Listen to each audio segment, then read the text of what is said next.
କୋଠରୀ ଭିତରେ ଜଣେ ଯୁବକ ବିଛଣା ଉପରେ ଭୀଷଣ ଯନ୍ତ୍ରଣାରେ ଛଟପଟ ହେଉଥିଲା। ତାଙ୍କ ବାପା ଓ ଚାକର ତାଙ୍କ ଦୁଇ ହାତକୁ ଧରି ରଖିଥିଲେ। ଯୁବକ ଜଣକ ଯନ୍ତ୍ରଣାରେ ଜୋରରେ ଚିତ୍କାର କରୁଥିଲା।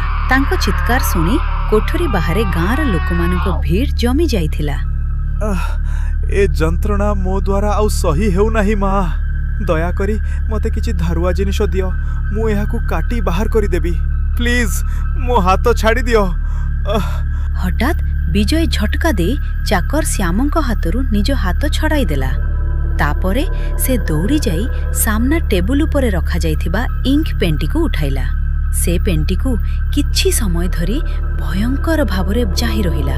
ତାପରେ ଚିତ୍କାର କରି ସେହି ପେନ୍ଟିକୁ ନିଜ ଛାତିରେ ଭୁଷି ଦେବାକୁ ଯାଉଥିବା ସମୟରେ ତାଙ୍କ ମା ଦୌଡ଼ି ଆସି ପେନ୍ଟିକୁ ତାଙ୍କ ହାତରୁ ଛଡ଼ାଇ ନେଲେ।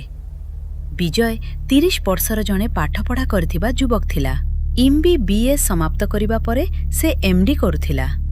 ପୁଅର ସଫଳତା ପାଇଁ ସାରା ପରିବାର ଗର୍ବରେ ମୁଣ୍ଡ ଉଚ୍ଚ କରି ଚାଲୁଥିଲେ। କିନ୍ତୁ ଗୋଟିଏ ରାତିରେ ଏମିତି କିଛି ଘଟିଲା ଯାହା ବିଜୟର ପରିବାରର ସମ୍ପୂର୍ଣ୍ଣ ଜୀବନକୁ ବଦଳାଇ ଦେଲା। ଅଧରାତି ସମୟ ଥିଲା। ଖାଇବା ପରେ ବିଜୟ ନିଜ କୋଠରୀରେ AC ଚଳାଇ ଆରାମରେ ଶୋଇଥିଲା।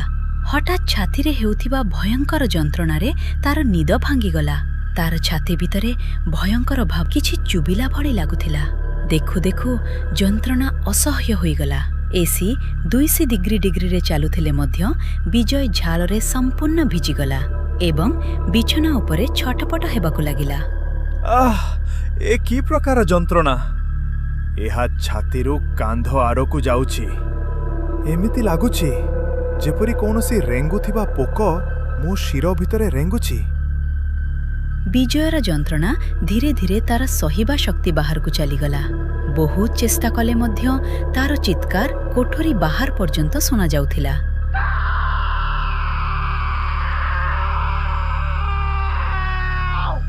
ପୁଅ, କ'ଣ ହେଉଛି? କିଛି ତ କହ। କୌଣସି ଭଲ ଡାକ୍ତରଙ୍କ ନମ୍ବର କହ। ଆମେ ଏବେ ଡାକ୍ତରଙ୍କୁ ଡାକୁଛୁ। ହଠାତ୍ ମୋ ପିଲାର କ'ଣ ହେଲା? କୌଣସି ଡାକ୍ତର ମୋତେ ସାହାଯ୍ୟ କରିପାରିବେ ନାହିଁ। ଏହା ସାଧାରଣ ଯନ୍ତ୍ରଣା ନୁହେଁ। ଏମିତି ଲାଗୁଛି କେହି ମୋ ଶିରକୁ ଭିତରୁ ଖୋଳି ଦଉଛି। ଲାଗୁଛି ମୋ ଛାତିର ଶିରଗୁଡ଼ିକ ଫାଟିଯିବ। ବିଜୟର ମୁହଁରୁ ରକ୍ତ ବାହାରିବାକୁ ଲାଗିଲା। ଯନ୍ତ୍ରଣାରେ ଅସ୍ଥିର ହୋଇ ସେ ନିଜ ସାର୍ଟ ମଧ୍ୟ ଖୋଲି ଫିଙ୍ଗିଦେଲା। ଏ କ'ଣ ଦେଖୁଛ କି? ତାର ଚର୍ମ ତଳେ କିଛି ରେଙ୍ଗୁଥିବା ଦେଖାଯାଉଛି। ଏ କି ପ୍ରକାରର ବିପଦ? ତୁମେ ଠିକ୍ କହୁଛ। ଏହା ତ କୌଣସି ପୋକ ଭଳି ଦେଖାଯାଉଛି। ବିଜୟର ଅବସ୍ଥା ଦେଖି ତାଙ୍କ ବାପା କିଛି ସମୟ ମଧ୍ୟରେ ନିଜ ପରିଚିତ କିଛି ଦକ୍ଷ ଡାକ୍ତରଙ୍କ ଟିମ୍କୁ ସେଠାରେ ଡାକି ଆଣିଲେ। କିନ୍ତୁ ଡାକ୍ତରମାନେ ପରୀକ୍ଷା କରି ଆଶ୍ଚର୍ଯ୍ୟ ହୋଇଗଲେ। ବିଜୟର ସମସ୍ତ ରିପୋର୍ଟ ସମ୍ପୂର୍ଣ୍ଣ ସାଧାରଣ ଥିଲା। ତାର ଶରୀରରେ କୌଣସି ଶାରୀରିକ ରୋଗ ଦେଖାଯାଉନଥିଲା। ମୁଁ କହିଥିଲି ନା, କୌଣସି ଡାକ୍ତର ମୋତେ ସାହାଯ୍ୟ କରିପାରିବେ ନାହିଁ। ଏହା ଅନ୍ୟ କିଛି। କିନ୍ତୁ ଏହା କ'ଣ? ଏହି ପ୍ରଶ୍ନର ଉତ୍ତର ମୁଁ ନିଜେ ଖୋଜୁଛି। ଏତିକି କହି ବିଜୟ ପୁଣି ଯନ୍ତ୍ରଣାରେ ଛଟପଟ ହେବାକୁ ଲାଗିଲା। ହଠାତ୍ ଏମିତି ଏକ ଘଟଣା ଘଟିଲା ଯାହା ଦେଖି ସେଠାରେ ଥିବା ସମସ୍ତ ଡାକ୍ତର ଓ ପରିବାର ଲୋକଙ୍କ ଆଖି ବିସ୍ଫାରିତ ହୋଇଗଲା। ବିଜୟର ଛାତିର ଚର୍ମ ତଳେ ଗୋଟିଏ ଲମ୍ବା ଓ କଳା ଆକୃତି ଦ୍ରୁତ ଗତିରେ ରେଙ୍ଗୁଥିବା ଦେଖାଗଲା। କେତେବେଳେ ତାହା ବାମ ପଟର ପଞ୍ଜରା ପାଖକୁ ଯାଉଥିଲା, ଆଉ କେତେବେଳେ ଗଳା ଆଡ଼କୁ ଚରି ଯାଉଥିଲା। ମୋତେ ଲାଗୁଛି ଆମକୁ ବିଜୟକୁ ହସ୍ପିଟାଲକୁ ସ୍ଥାନାନ୍ତର କରିବାକୁ ପଡ଼ିବ। ଆଉ ଅପେକ୍ଷା କରିହେବ ନାହିଁ। ତାର ଶରୀର ନିଅ ପଡ଼ିବାକୁ ଲାଗିଛି। ପରବର୍ତ୍ତୀ 3 ଦିନ ପର୍ଯ୍ୟନ୍ତ ବିଜୟ ହସ୍ପିଟାଲରେ ଭର୍ତ୍ତି ରହିଲା। ଔଷଧ ଦେବା ପରେ ମଧ୍ୟ ଯନ୍ତ୍ରଣା କମିବା ବଦଳରେ ଆହୁରି ବଢ଼ିବାକୁ ଲାଗିଲା। ରାତି ହେଲେ ତାର ଶରୀରର ବିଭିନ୍ନ ଅଂଶରେ ସେହି ରେଙ୍ଗୁରୁଥିବା ଜିନିଷଟି ଦେଖାଯାଉଥିଲା। କେତେବେଳେ ହାତରେ, କେତେବେଳେ ପେଟରେ, କେତେବେଳେ ଗଳାରେ। କେତେବେଳେ ସେହି ଜିନିଷଟି ନସ୍ ଦେଇ ତାର ମୁଣ୍ଡ ଭିତରକୁ ଚାଲି ଯାଉଥିଲା, ଆଉ କେବେ ଆଖି ପାଖରେ ଦେଖାଯାଉଥିଲା। ପ୍ରତ୍ୟେକ ଥର ବିଜୟ ଭୟଙ୍କର ଯନ୍ତ୍ରଣାରେ ଚିତ୍କାର କରୁଥିଲା। ତାର ମୁହଁରୁ ରକ୍ତ ବାହାରୁଥିଲା, ଆଖି ଲାଲ ହୋଇଯାଉଥିଲା ଏବଂ ଶରୀର ନୀଲ ପଡ଼ିଯାଉଥିଲା। କୌଣସି ଔଷଧ କିମ୍ବା ଚିକିତ୍ସା ଯେପରି ତା ଉପରେ କାମ କରୁନଥିଲା। ସୋମେଶ, ଶୁଣ, ମୋ କାନ ଭିତରେ କିଛି ରେଙ୍ଗୁଛି। ମୋ କାନର ପରଦା ଫାଟିଯିବ। ଭଗବାନଙ୍କ ପାଇଁ କିଛି କର। ମତେ ବେହୋସ କରିବା ପାଇଁ ଇଞ୍ଜେକ୍ସନ ଦିଅ। ମୁଁ ଏ ଯନ୍ତ୍ରଣା ଆଉ ସହିପାରୁ ନାହିଁ। ସାର୍ ମୋତେ ଲାଗୁଛି ବିଜୟ ଠିକ୍ କହୁଛି। ଆମେ ଆମର ସମସ୍ତ ଚେଷ୍ଟା କରିସାରିଛୁ। ଯେଉଁ ରାଙ୍ଗୁଥିବା ଜିନିଷଟି ଆମକୁ ଖୋଲା ଆଖିରେ ଦେଖାଯାଉଛି ସେଇଟା ଅଲ୍ଟ୍ରାସାଉଣ୍ଡ, ଏକ୍ସରେ କିମ୍ବା ବ୍ଲଡ୍ ରିପୋର୍ଟରେ କାହିଁକି ଧରାପଡ଼ୁନାହିଁ? ଯଦି ଆମେ ତାର ଯନ୍ତ୍ରଣା କମାଇ ପାରୁନାହୁଁ ତେବେ ଅତି କମରେ ତାକୁ ନିଦ ଦେବା ପାଇଁ ଇଞ୍ଜେକ୍ସନ ଦେଇପାରିବା। ଠିକ୍ ଅଛି, ଇଞ୍ଜେକ୍ସନ ଦିଅ। ବିଜୟର ପରିବାରକୁ ଡାକ, ମୋତେ ସେମାନଙ୍କ ସହ କଥା ହେବାକୁ ଅଛି। କିଛି ଜଣାପଡ଼ିଲା କି ବିଜୟ କେବେ ସୁସ୍ଥ ହେବ? ଶେଷରେ ମୋ ପୁଅର କ'ଣ ରୋଗ ହୋଇଛି? ଆପଣ ନିଜ ଜଣେ ଡାକ୍ତରଙ୍କ ବାପା, ଆପଣ ବୁଝିପାରିବେ ଯେ ଆମେ ଡାକ୍ତରମାନେ କେବଳ ଚେଷ୍ଟା କରିପାରୁ। ଗତ 3 ଦିନରେ ତାର ଓଜନ 13 କିଲୋ କମିଯାଇଛି। ତାର ଆଖି ଗଭୀର ଭାବରେ ଭିତରକୁ ପଶିଯାଇଛି। ଶରୀରରୁ ମାଂସ ଯେପରି ଗାୟବ ହୋଇଯାଇଛି। ଏହା କହି ମୋତେ ବହୁତ କଷ୍ଟ ହେଉଛି, କିନ୍ତୁ ସମ୍ଭବତଃ ସେ ଆଉ ଅଳ୍ପ କିଛି ଦିନର ଅତିଥି। ଆପଣ ନିଜର ସମ୍ପର୍କୀୟ ଓ ନିକଟ ଲୋକମାନଙ୍କୁ ଡାକି ନିଅନ୍ତୁ। ଔଷଧ କାମ କରୁନାହିଁ। ବୋଧହୁଏ ଏବେ କେବଳ ପ୍ରାର୍ଥନାର ଭରସା ରହିଛି। ଏହି ଖବର ବିଜୟର ପରିବାର ଉପରେ ବଜ୍ରପାତ ଭରି ପଡ଼ିଲା। ବିଜୟର ବାପା ନିଜକୁ ସମ୍ଭାଳି ଫୋନ୍ ବାହାର କଲେ ଏବଂ ତାଙ୍କ ପୁରୁଣା ଘରକୁ ଫୋନ୍ କଲେ। ଆମ୍ମା, ମୋ ବିଜୟ। କ'ଣ ହେଲା ମୋ ପୁଅ? ଭଗବାନ ଜାଣନ୍ତି କ'ଣ ହୋଇଛି। ତୁମେ ତାକୁ ଶେଷ ଥର ପାଇଁ ଦେଖିଯାଅ। କାଲି କ'ଣ ହେବ କହି ହେବ ନାହିଁ। ମୋ ନାତି ତ ଡାକ୍ତର, ତାକୁ କେଉଁ ରୋଗ ଧରିବ? ତୁମେ ସାହସ ରଖ, ସବୁ ଠିକ୍ ହୋଇଯିବ। ମୁଁ ଆସୁଛି। ଦାଦି ପ୍ରଥମ ଗାଡ଼ିରେ ହସ୍ପିଟାଲରେ ପହଞ୍ଚିଗଲେ। ବିଛଣା ଉପରେ ଯିଏ ଶୋଇଥିଲା ତାକୁ ଦେଖି କେହି ବି ବିଶ୍ୱାସ କରିପାରୁନଥିଲେ ଯେ ଏହି ସେହି ବିଜୟ ଯିଏ ମାତ୍ର 3 ଦିନ ପୂର୍ବରୁ ହସ୍ପିଟାଲରେ ରୋଗୀ ଦେଖୁଥିଲା। ତାର ଶରୀର ଜରାଜୀର୍ଣ୍ଣ ହୋଇଯାଇଥିଲା। ଆଖି ଦୁଇଟି ନିର୍ଜୀବ ଦେଖାଯାଉଥିଲା। ଦାଦି ବିଜୟକୁ ଥରେ ଦେଖିଲେ ଏବଂ ତାଙ୍କ କପାଳରେ ଚିନ୍ତାର ଭାଙ୍ଗ ପଡ଼ିଗଲା। ସେ ଧୀରେ ଧୀରେ କୋଠରୀରୁ ବାହାରି ନିଜ ପୁଅ ସାମ୍ନାରେ ଯାଇ ଠିଆ ହେଲେ। ଏହା କୌଣସି ରୋଗ ନୁହେଁ, ଏହା ଉପରେ ବୁଣି ଗାରେଡ଼ି କରାଯାଇଛି। ମା, ଆପଣ ଏ କ'ଣ କହୁଛନ୍ତି? ଆଜିର ଯୁଗରେ ଏସବୁ କିପରି ସମ୍ଭବ? ବର୍ଷ ବର୍ଷ ପୂର୍ବେ ମୁଁ ନିଜ ଆଖିରେ ଏସବୁ ଘଟୁଥିବା ଦେଖିଛି। ତାର ଶରୀରରେ ମଧ୍ୟ ଠିକ୍ ଏମିତି କିଛି ରେଙ୍ଗୁଥିଲା। ପରେ ଜଣାପଡ଼ିଥିଲା ଯେ କେହି ତାର ଜୀବନ ନେବା ପାଇଁ ତାନ୍ତ୍ରିକ କ୍ରିୟା କରାଇଥିଲା। ଯଦି ତୁମେ ଏବେ ମଧ୍ୟ ମୋ କଥାରେ ବିଶ୍ୱାସ କରୁନାହଁ ତେବେ ସିଧା ଘରକୁ ଯାଅ। ତୁମେ ନିଜେ ବିଶ୍ୱାସ କରିଯିବ। ଦାଦିଙ୍କ କଥା ଶୁଣି ବିଜୟର ବାପା ଓ ମା ଦୁହିଁଙ୍କ ଆଖି ଆଶ୍ଚର୍ଯ୍ୟରେ ବଡ଼ ହୋଇଗଲା। ବିଜୟର କୋଠରୀକୁ ଭଲ ଭାବରେ ଖୋଜ। ତାର ବିଛଣା ତଳେ କିମ୍ବା ଆଲମାରୀ ଭିତରେ ନିଶ୍ଚୟ କିଛି ମିଳିବ। ବିଜୟର ବାପା ପୁଅର ବିଛଣାକୁ ଭଲ ଭାବରେ ଖୋଜିବା ଆରମ୍ଭ କଲେ। ଗଦି, ଚାଦର ସବୁ ହଟାଇବା ପରେ ବିଛଣା ତଳେ ସେ ଲାଲ କପଡ଼ାରେ ବନ୍ଧା 2ଟି ଲେମ୍ବୁ ଦେଖିଲେ।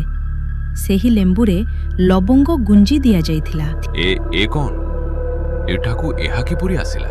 ଏଗୁଡ଼ିକ ଲେମ୍ବୁ, ଏପରି ଜିନିଷ ବୁଣିଗାରି ବ୍ୟବହାର କରାଯାଏ। ଶୀଘ୍ର କିଛି କରିବାକୁ ପଡ଼ିବ, ନହେଲେ ବହୁତ ଡେରି ହୋଇଯିବ। କିନ୍ତୁ ମା, ଆପଣଙ୍କୁ ଏସବୁ କିପରି ଜଣା? ଆଉ ମୋ ପିଲା ଉପରେ ଏହି ଗୁଣିଗାରେଡ଼ି କିଏ କରିବ? ମୋ ସହ ଚାଲ। ଏବେ କଥାବାର୍ତ୍ତାରେ ସମୟ ନଷ୍ଟ କରିବାର ସମୟ ନୁହେଁ। କିଏ କରିଛି, କାହିଁକି କରିଛି ସେସବୁ ପରେ ଜଣାପଡ଼ିବ। ପ୍ରଥମେ ନାତି ଜୀବନ ବଞ୍ଚାଇବାକୁ ପଡ଼ିବ। ଦାଦି ନିଜ ପୁଅ ସୁରଜଙ୍କୁ ନେଇ ଜଣେ ତାନ୍ତ୍ରିକଙ୍କ ପାଖକୁ ଗଲେ ଏବଂ ସମସ୍ତ ଘଟଣା ତାଙ୍କୁ କହିଲେ। ବାବା ମନ୍ତ୍ର ଦ୍ୱାରା କିଛି ପାଣିକୁ ଅଭିମନ୍ତ୍ରିତ କରି ସୁରଜଙ୍କୁ ଦେଲେ ଏବଂ କିଛି କଥା ବୁଝାଇଦେଲେ। ସୁରଜ ତୁରନ୍ତ ସେହି ପାଣି ନେଇ ହସ୍ପିଟାଲକୁ ଆସିଲେ। ବିଜୟଙ୍କୁ ସେତେବେଳେ ହସ୍ ଆସିଯାଇଥିଲା। ସେ ବିଛଣା ଉପରେ ପଡ଼ି ଭୟଙ୍କର ଯନ୍ତ୍ରଣାରେ କରାହୁଥିଲା। ସୁରଜ ସେହି ପାଣି ବିଜୟର ଶରୀର ଉପରେ ଛିଞ୍ଚିଦେଲେ। ପାଣିର ବୁନ୍ଦ ଶରୀରରେ ପଡ଼ିବା ମାତ୍ରେ ବିଜୟ ଭୟଙ୍କର ଭାବରେ ଚିତ୍କାର କଲା। ତାର ଶରୀର ଏପରି ଜଳିବାକୁ ଲାଗିଲା ଯେପରି ତା ଉପରେ ତୀବ୍ର ଏସିଡ୍ ଢାଳି ଦିଆଯାଇଛି। ଏହି ଦୃଶ୍ୟ ଦେଖି ସୁରଜର ମୁହଁ ଗମ୍ଭୀର ହୋଇଗଲା। ସେ ବିଜୟର କପାଳରେ ଆଣିଥିବା ଭସ୍ମ ଲଗାଇଲେ ଏବଂ ତୁରନ୍ତ ବାବାଙ୍କ ଆଶ୍ରମକୁ ଫେରିଗଲେ। ବାବା, ଆପଣଙ୍କ କଥା ସତ୍ୟ ଥିଲା। ମୁଁ ଯାହା ଦେଖିଲି ତାହା ଅବିଶ୍ୱସନୀୟ। ପାଣିର ବୁନ୍ଦ କିପରି ଏସିଡ୍ ଭଳି ହୋଇଗଲା। କେହି ସେହି ପିଲା ଉପରେ ମରଣ ପାଇଁ ଗୁଣିଗାରେଡ଼ି କ୍ରିୟା କରାଇଛି। ତନ୍ତ୍ର ମାଧ୍ୟମରେ ଗୋଟିଏ ଶକ୍ତି ତାର ପ୍ରାଣ ସହ ବାନ୍ଧି ଦିଆଯାଇଛି। ଯେ ପର୍ଯ୍ୟନ୍ତ ତାକୁ ରୋକାଯାଇ ନାହିଁ, ସେ ଧୀରେ ଧୀରେ ତାର ଶିର ଦେଇ ଗତି କରି ଭିତରୁ ରକ୍ତ ଓ ମାଂସକୁ ଖାଇବ ଏବଂ ତାର ଜୀବନ ଶକ୍ତିକୁ ନଷ୍ଟ କରିଦେବ। କିନ୍ତୁ ଏପରି କିଏ କରିବ? ବିଜୟ ତ କେବେ କାହାର ଖରାପ କରି ନାହିଁ। ବାବା ଆଖି ବନ୍ଦ କରି ଧ୍ୟାନରେ ବସିଲେ। କିଛି ସମୟ ପରେ ସେ କହିଲେ, ଶତ୍ରୁ ବାହାରର ନୁହେଁ, ସେ ଘରର ବହୁତ ନିକଟରେ ଅଛି। ଯଦି ସତ୍ୟ ଜାଣିବାକୁ ଚାହୁଁଛ ତେବେ ଭିତର ଆଡ଼କୁ ଧ୍ୟାନ ଦିଅ। ପ୍ରଥମେ ଆମକୁ ସେହି ସ୍ଥାନ ଖୋଜିବାକୁ ପଡ଼ିବ ଯେଉଁଠି ଏହି କ୍ରିୟା କରାଯାଇଛି। ତୁମ ଘର ଆଖପାଖରେ କୌଣସି ଶ୍ମଶାନ ଅଛି କି? ହଁ, କିଛି ଦୂରରେ ଅଛି। ସେହି ଶ୍ମଶାନର ମାଟିରେ ତିଆରି ଗୋଟିଏ କଣ୍ଢେଇ ତୁମ ଘର ଅଗଣାରେ ଥିବା ଆମ୍ବ ଗଛ ତଳେ ପୋତା ହୋଇଛି। ଯାଅ ଏବଂ ତାକୁ ନେଇ ଏଠାକୁ ଆଣ। ଯଦି ଆଜି ସନ୍ଧ୍ୟା ପୂର୍ବରୁ ତାକୁ ଖୋଜି ପାରିଲ ନାହିଁ ତେବେ ମୁଁ ଆଉ କିଛି କରିପାରିବି ନାହିଁ। ବାବାଙ୍କ କଥା ଶୁଣି ବିଜୟର ବାପା ଦୌଡ଼ି ଘରକୁ ଗଲେ। ସେ ଅଗଣାରେ ଥିବା ଆମ୍ବ ଗଛ ତଳେ ଖୋଳିବା ଆରମ୍ଭ କଲେ। ଅନେକ ଘଣ୍ଟା ଧରି ଖୋଳିବା ପରେ ତାଙ୍କୁ ଲାଲ କପଡ଼ାରେ ବନ୍ଧା ଏକ ମାଟିର କଣ୍ଢେଇ ଦେଖାଗଲା। ସେହି ଲାଲ କପଡ଼ା ଭିତରେ ବିଜୟର କେସ୍, ନଖ ଓ ଫଟୋ ରଖି ମାଟି ତଳେ ପୋତା ଯାଇଥିଲା। କଣ୍ଢେଇ ଛାତିରେ ଲୁହାର 7ଟି କଣ୍ଟା ବା କିଳ ମଧ୍ୟ ଭୁସି ଦିଆଯାଇଥିଲା। ବିଜୟର ବାପା ସେହି କଣ୍ଢେଇ ନେଇ ବାବାଙ୍କ ପାଖକୁ ପହଞ୍ଚିଲେ। ହସ୍ପିଟାଲକୁ ଚାଲ, ନିଜ ଆଖିରେ ଦେଖିବୁ ଗୁଣିଗାରେଡ଼ି କ'ଣ ହୋଇଥାଏ। ହସ୍ପିଟାଲରେ ପହଞ୍ଚି ବାବା ପ୍ରଥମ କିଲ୍ଟିକୁ ବାହାର କରିବା ମାତ୍ରେ ବିଛଣା ଉପରେ ପଡ଼ିଥିବା ବିଜୟ ଗଭୀର ଭାବରେ ନିଶ୍ୱାସ ନେଲା। ଦ୍ୱିତୀୟ କିଲ୍ ବାହାର କରିବା ସମୟରେ ତାର ଶରୀର ଭିତରେ ରେଙ୍ଗୁଥିବା ଆକୃତିଟି ଧୀରେ ଧୀରେ ଅଦୃଶ୍ୟ ହେବାକୁ ଲାଗିଲା। ଆଉ ସପ୍ତମ କିଲ୍ଟି ବାହାର କରିବା ମାତ୍ରେ ପୁତଳାଟି ହଠାତ୍ ନିଆଁ ଧରି ଜଳି ଉଠିଲା। ସେହି ସମୟରେ ବାବା ମଧ୍ୟ ଏକ ଝଟକା ଅନୁଭବ କଲେ। ସେହି ମୁହୂର୍ତ୍ତରେ ବିଜୟର ଶରୀରରୁ ଯେପରି ଏକ ଭାରି ବୋଝ ଓହ୍ଲାଇଗଲା। ଜଳିଯାଇଥିବା ପୁତଳାର ଅବଶେଷକୁ ବାବା ଗୋଟିଏ ତାବିଜ ଭିତରେ ରଖି ନିଜ ପାଖରେ ରଖିଲେ। କିନ୍ତୁ ବାବା, ଏହି କ୍ରିୟା କିଏ ଏବଂ କାହିଁକି କରିଥିଲା? ଆଉ ଏହି ପାହୁସକୁ ଆପଣ କ'ଣ କରିବେ? ଏହି କ୍ରିୟା କିଏ କରିଛି ତାର ଉତ୍ତର ତୁମ ଅତୀତରେ ଲୁଚିଛି। ଏତିକି ବୁଝି ରଖ, ଅତୀତରେ ଏହି ଗୁଣିଗାରେଡ଼ି ତୁମର ଜଣେ ନିଜ ଲୋକଙ୍କ ଜୀବନ ନେଇଥିଲା। ସେହି ଲୋକ ନିଜ ଯନ୍ତ୍ରଣାର ପ୍ରତିଶୋଧ ନେବା ପାଇଁ ଏହା କରିଛି। ଆଉ ଏହି ପାଉଁଶକୁ ମୁଁ ଏହି କ୍ରିୟାକୁ ପୁଣି ସେହି ମଣିଷ ଉପରେ ଫେରାଇବା ପାଇଁ ବ୍ୟବହାର କରିବି। ଦାଦି ଏହା ଶୁଣି କିଛି ସମୟ ପର୍ଯ୍ୟନ୍ତ ପଥର ଭଳି ସେହି ସ୍ଥାନରେ ଠିଆ ହୋଇ ରହିଲେ। କୁହନ୍ତି ନା, ମଣିଷ ନିଜ ଅତୀତରୁ ଯେତେ ଦୂରକୁ ପଳାଇଲେ ମଧ୍ୟ ତାର ଖରାପ କର୍ମ କେବେ ତାର ପିଛା ଛାଡ଼େ ନାହିଁ। ବହୁ ବର୍ଷ ପୂର୍ବର କଥା, ମୁଁ ଜଣେ ବାବାଙ୍କ ପାଖରୁ ତନ୍ତ୍ରମନ୍ତ୍ର ସିଦ୍ଧି ଶିଖିଥିଲି। ଗାଁର ଲୋକମାନେ ଭୂତ ପ୍ରେତର ବାଧା, ଗୁଣିଗାରେଡ଼ି ଟୋଟକା ଏବଂ ଏପରି ସମସ୍ୟାର ଉପାୟ ପାଇଁ ମୋ ପାଖକୁ ଆସୁଥିଲେ। ଲୋକମାନଙ୍କର ସାହାଯ୍ୟ କରିବା ମୋତେ ମଧ୍ୟ ବହୁତ ଭଲ ଲାଗୁଥିଲା। କିନ୍ତୁ ମୋ ଶାଶୁ ଘରେ କେହି ମୋର ଏହି କାମକୁ ପସନ୍ଦ କରୁନଥିଲେ। ମୋ ଶାଶୁ ଓ ମୋ ନଣଦଙ୍କୁ ସବୁବେଳେ ଭୟ ଲାଗୁଥିଲା ଯେ ମୁଁ ଜାଣିନାହିଁ ତାଙ୍କ ଉପରେ କେଉଁ ଗୁଣିଗାରେଡ଼ି ଟୋଟକା କରିଦେବି। ସେଥିପାଇଁ ସେମାନେ ମୋ ଘରକୁ ଆସୁନଥିଲେ। ନିଜ ପିଲାମାନଙ୍କୁ ମଧ୍ୟ ମୋ ଘରକୁ ଆସିବାକୁ ଦେଉନଥିଲେ। ଏପରିକି ମୋ ହାତରୁ ଛୁଆଁ ହୋଇଥିବା ପାଣି ମଧ୍ୟ ସେମାନେ ପିଉନଥିଲେ। ଦିନ ଗଡ଼ିଥିଲା, କିନ୍ତୁ ଦିନେ ମୋ ସାମ୍ନାରେ ଏମିତି ଏକ ଘଟଣା ଘଟିଲା ଯାହାର ସମାଧାନ କିପରି କରିବି ମୁଁ ନିଜେ ବୁଝିପାରୁନଥିଲି। ମୋ ସାମ୍ନାକୁ ଜଣେ ଯୁବକଙ୍କୁ ଅଣାଗଲା। ତାର ଅବସ୍ଥା ମୃତ୍ୟୁଶଯ୍ୟାରେ ପହଞ୍ଚି ସାରିଥିଲା। ତାର ବିବାହ ମାତ୍ର କିଛି ଦିନ ପୂର୍ବରୁ ହୋଇଥିଲା। ନିଜ ସ୍ୱାମୀର ଅବସ୍ଥା ଦେଖି ତାଙ୍କ ନବବିବାହିତ ସ୍ତ୍ରୀ ଜୋରରେ କାନ୍ଦୁଥିଲେ। ତାଙ୍କ ଚିତ୍କାର ଶୁଣି ମୋ କଲିଜା ମଧ୍ୟ ଥରି ଉଠୁଥିଲା।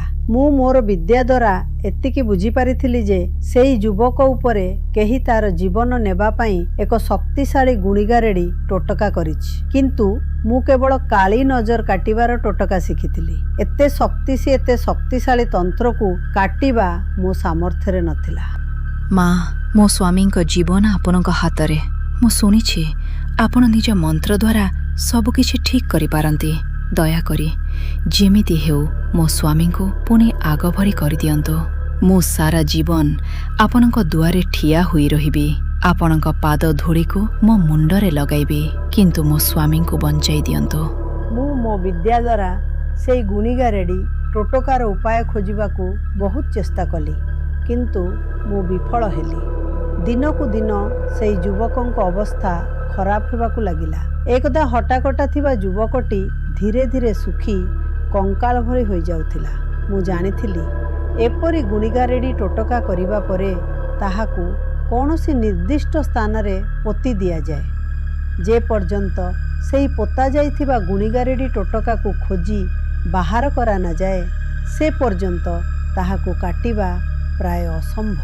ମୁଁ ବହୁତ ଖୋଜିଲି, କିନ୍ତୁ ଯେତେ ଖୋଜିଲେ ମଧ୍ୟ ସେଇ ଗୁଣିଗାରେଡ଼ି ଟୋଟକା କେଉଁଠି ପୋତା ଯାଇଛି ତାହା ମୁଁ ଜାଣିପାରିଲି ନାହିଁ। ଶେଷରେ ମୁଁ କହିଲି, ଏଇ ଯୁବକ ଉପରେ ମରଣକ୍ରିୟା କରାଯାଇଛି, ଏହାକୁ ସିଧାସଳଖ କାଟିବା ସମ୍ଭବ ନୁହେଁ। ସେଥିପାଇଁ ଏବେ ମୁଁ ଏହାର ଉତାରା କରିବି। ଏହି ଯୁବକଙ୍କ ଅଗଣାର ମାଟି ଏବଂ କୌଣସି ତାଜା ଚିତାର ପାଉଁଶ ନେଇ ଆସ। ତା ସହିତ ଯୁବକଙ୍କ କେସ୍ ଓ ନଖ ମଧ୍ୟ ଦରକାର। ତାପରେ ମୁଁ ସେଇ ଅଗଣାର ମାଟି ନେଇ ଏକ କଞ୍ଚା ମାଟିର କଣ୍ଡେଇ ତିଆରି କଲି। ସେଇ କଣ୍ଡେଇରେ ଯୁବକଙ୍କ କେସ୍ ଓ ନଖ ଲଗାଇଦେଲି। ତାପରେ ଗୋଟିଏ ମଣିଷ ଖପୁରି ଭିତରେ ଶ୍ମଶାନରୁ ଅଣାଯାଇଥିବା ପାଉଁଶ ଭରିଦେଲି। ସେଇ ସମସ୍ତ ଜିନିଷକୁ ଯୁବକଙ୍କ ଶରୀର ଉପରୁ ଉତାରି ନେଇ ତା ସହିତ ବତାସ ଓ ମିଠା ରଖି ଏକ ଛକ ଉପରେ ରଖିବାକୁ କହିଲି। ମୁଁ ସତର୍କ କରି କହିଲି, ମନେ ରଖ, ଯାହା ହେଉନା କାହିଁକି ଏହି ଉତାରାକୁ ନେଇ ଫେରିବା ସମୟରେ କାହା ସହିତ କଥା ହେବ ନାହିଁ। କୌଣସି ଶକ୍ତି ଆସି ତୁମର ଧ୍ୟାନାନ ଭାଙ୍ଗିବାକୁ ଚେଷ୍ଟା କରିପାରେ। ପଛକୁ ଫେରି ଚାହିଁବ ନାହିଁ, ଆଉ କାହାରି କଥାର ଉତ୍ତର ଦେବ ନାହିଁ। କିନ୍ତୁ ଏହି ସାମଗ୍ରୀକୁ କେଉଁଠି ରଖିବା? ଗାଁ ବାହାରେ ଥିବା ପୁରୁଣା ଶ୍ମଶାନ ସାମ୍ନାର ଛକରେ ଏହାକୁ ରଖି ଆସୁ। ଆଜିକାଲି ସେଠାକୁ କେହି ଯାଆନ୍ତି ନାହିଁ। ପରବର୍ତ୍ତୀ 24 ଘଣ୍ଟା ପର୍ଯ୍ୟନ୍ତ ସେହି ଶକ୍ତି ଏହି ପୁତଳା ଭିତରେ ବନ୍ଧା ରହିବ। ଏହି ସମୟ ମଧ୍ୟରେ ଯିଏ ଏହାକୁ ଛୁଇଁବ ସେହି ଶକ୍ତି ତା ଉପରେ ପ୍ରଭାବ ପକାଇପାରେ। ସେଥିପାଇଁ ଯଥାସମ୍ଭବ ଏହାକୁ ନିର୍ଜନ ସ୍ଥାନରେ ରଖି ଆସ। ଯୁବକଙ୍କ ବାପା ଦାଦୀଙ୍କ କଥା ଅନୁସାରେ ଭରା ଦିନ ବେଳେ ସମସ୍ତ ସାମଗ୍ରୀ ନେଇ ଛକ ଆଡ଼କୁ ବାହାରିଲେ। କିନ୍ତୁ ରାସ୍ତାରେ ହଠାତ୍ ସେ ଶୁଣିଲେ କେହି ଯେପରି ତାଙ୍କୁ ପଛରୁ ବାରମ୍ବାର ଡାକୁଥିଲା। ମୋତେ ଏମିତି ଲାଗୁଛି କେହି ମୋତେ ଡାକୁଛି କି? ନା ନା, ଏହା ନିଶ୍ଚୟ କୌଣସି ଭ୍ରମ। ମୁଁ ପଛକୁ ଫେରି ଚାହିଁବି ନାହିଁ। ସେ ନିଜକୁ ସାହସ ଦେଇ ଛକ ଆଡ଼କୁ ଆଗକୁ ବଢ଼ିବାକୁ ଲାଗିଲେ। କିନ୍ତୁ ଛକଠାରୁ ଅଳ୍ପ ଦୂରରେ ପହଞ୍ଚିବା ମାତ୍ରେ ହଠାତ୍ ତାଙ୍କ ସମଗ୍ର ଶରୀରରେ ଭୟଙ୍କର ଯନ୍ତ୍ରଣା ଆରମ୍ଭ ହେଲା। ତାଙ୍କ ଗଳା ଏତେ ଶୁଖିଗଲା ଯେ ତାଙ୍କୁ ଲାଗିଲା ଯେପରି ତୀବ୍ର ତୃଷ୍ଣାରେ ତାଙ୍କ ପ୍ରାଣ ବାହାରିଯିବ। ସେ ଆଉ ଗୋଟିଏ ଇଞ୍ଚ ମଧ୍ୟ ଆଗକୁ ଯାଇପାରିଲେ ନାହିଁ, ଯେପରି କୌଣସି ଅଦୃଶ୍ୟ ଶକ୍ତି ତାଙ୍କୁ ସେଠାକୁ ଯିବାରୁ ଅଟକାଉଥିଲା। ବହୁତ ଚେଷ୍ଟା କରିବା ପରେ ତାଙ୍କ ସାହସ ଭାଙ୍ଗିଗଲା। ଶେଷରେ ଗାଁ ବାହାର ଶ୍ମଶାନ ପାଖରେ ରଖିବା ପରିବର୍ତ୍ତେ ସେ ସେହି କଣ୍ଡେଇକୁ ଦାଦୀଙ୍କ ଘର ପାଖରେ ଥିବା ଛକରେ ରଖିଦେଲେ। ତାପରେ ସେ ଘରକୁ ଫେରିଆସିଲେ। କିନ୍ତୁ ସେ ଦାଦୀଙ୍କୁ ସତ କଥା କହିଲେ ନାହିଁ। ସେ କହିଲେ ନାହିଁ ଯେ ସେ କଣ୍ଡେଇକୁ ଗାଁ ବାହାରକୁ ନେଇଯାଇନଥିଲେ। ସେହି ରାତିରେ ସମଗ୍ର ଗାଁ ନିଜ ନିଜ ଘରେ ଖାଇ ପିଇ ଶୋଇପଡ଼ିଲା। କିନ୍ତୁ ସେହି ରାତିରେ ଭାଗ୍ୟ କ'ଣ ଲେଖି ରଖିଥିଲା କେହି ଜାଣିନଥିଲେ। ସମସ୍ତେ ଶୋଇଯିବା ପରେ ଦାଦୀଙ୍କ ନଣଦଙ୍କ 18 ବର୍ଷର ପୁଅ ଦୀପକ ଦାଦୀଙ୍କ ଘରକୁ ଆସିବା ପାଇଁ ବାହାରିଲା। ରାସ୍ତାରେ ସେହି ଛକଟି ପଡ଼ିଲା ଯେଉଁଠି କଣ୍ଡେଇ ରଖାଯାଇଥିଲା। ହଠାତ୍ ଦୀପକ ଦେଖିଲା ସାମ୍ନାର ଗୋଟିଏ ଗାଡ଼ି ତା ଆଡ଼କୁ ଦ୍ରୁତ ଗତିରେ ଆସୁଛି। ନିଜକୁ ବଞ୍ଚାଇବାକୁ ଯାଇ ଦୀପକର ପାଦ ସେହି ଗୁଣିଗାରେଡ଼ି ଟୋଟକା ଉପରେ ପଡ଼ିଗଲା ଏବଂ ହଠାତ୍ ତାର ଆଖି ସାମ୍ନାରେ ଅନ୍ଧାର ଛାଇଗଲା। ସେହି ମୁହୂର୍ତ୍ତରେ ଦୀପକ ରାସ୍ତା ଉପରେ ତଳେ ପଡ଼ିଗଲା। ସମଗ୍ର ଗାଁରେ ହାହାକାର ମଚିଗଲା। ଲୋକମାନେ କହିବାକୁ ଲାଗିଲେ, ଚାଚୀ ଗୁଣିଗାରେଡ଼ି ଟୋଟକା କଳି ନିଜ ଘରର ପୁଅକୁ ମାରିଦେଲା। ଏହି କଥା ଶୁଣି ଦାଦୀଙ୍କ ପାଦ ତଳୁ ମାଟି ଖସିଗଲା। ସେ ଯେଉଁ ଯୁବକଙ୍କ ପାଇଁ ଉତାରା କରିଥିଲେ ସେହି ଯୁବକ ମୃତ୍ୟୁ ମୁଖରୁ ଫେରିଆସିଲା। କିନ୍ତୁ ନିଜ ଘରର ପୁଅ ଦୀପକକୁ ବଞ୍ଚାଇବା ପାଇଁ ଦାଦୀ କିଛି କରିପାରିଲେ ନାହିଁ। ସେହିଦିନ ଦାଦୀ ମୃତ୍ୟୁର ଏପରି ଏକ ଦୃଶ୍ୟ ଦେଖିଥିଲେ ଯାହାକୁ ମନେ ପକାଇଲେ ଆଜି ମଧ୍ୟ ତାଙ୍କ ଆତ୍ମା ଥରି ଉଠେ। ଦୀପକଙ୍କୁ ରକ୍ତ ବାନ୍ତି ହେବାକୁ ଲାଗିଲା ଏବଂ କେହି କିଛି ବୁଝିବା ପୂର୍ବରୁ ସେ ସମସ୍ତଙ୍କୁ ଛାଡ଼ି ଚାଲିଗଲା। ମୋତେ ଏତେ ଗଭୀର ଆଘାତ ଲାଗିଥିଲା ଯେ ମୁଁ ସବୁଦିନ ପାଇଁ ଏହି କାମରୁ ଦୂରେଇ ଗଲି। କିନ୍ତୁ ତାଙ୍କ ନଣଦ ନିଜ ପୁଅର ମୃତ୍ୟୁ ପାଇଁ ଦାଦୀଙ୍କୁ ଦାୟୀ କରିଥିଲେ। ସମଗ୍ର ପରିବାର ଦାଦୀଙ୍କ ବିରୋଧରେ ଠିଆ ହୋଇଗଲା। ଏହି ଟୋନା ଟୋଟକା ମୋ ପୁଅର ଜୀବନ ନେଇଗଲା। ଡାହାଣୀ, ଏଇ ମୋ ପିଲାକୁ ଖାଇଦେଲା। ନଣଦ ଦାଦୀଙ୍କୁ ଅଭିଶାପ ଦେଉଥିଲେ, କିନ୍ତୁ ଦାଦୀ ପଥର ଭଳି ଠିଆ ହୋଇ ସବୁକିଛି ସହି ଯାଇଥିଲେ। କାରଣ ଶେଷରେ ସେ ଜଣେ ମା ଥିଲେ। ତାଙ୍କ ପାଇଁ ନିଜ ପୁଅର ମୃତ୍ୟୁର ଯନ୍ତ୍ରଣା ନିଜ ମୃତ୍ୟୁଠାରୁ ମଧ୍ୟ ଅଧିକ କଷ୍ଟଦାୟକ ଥିଲା। ଏହି ଅପବାଦରୁ ନିଜକୁ ଦୂରେଇ ରଖିବା ପାଇଁ ଦାଦି ନିଜ ପରିବାର ସହ ଅନ୍ୟ ଏକ ସହରକୁ ଚାଲି ଆସିଥିଲେ। ସମୟ ଗଡ଼ିଗଲା। ବର୍ଷ ପରେ ବର୍ଷ ବିତିଗଲା।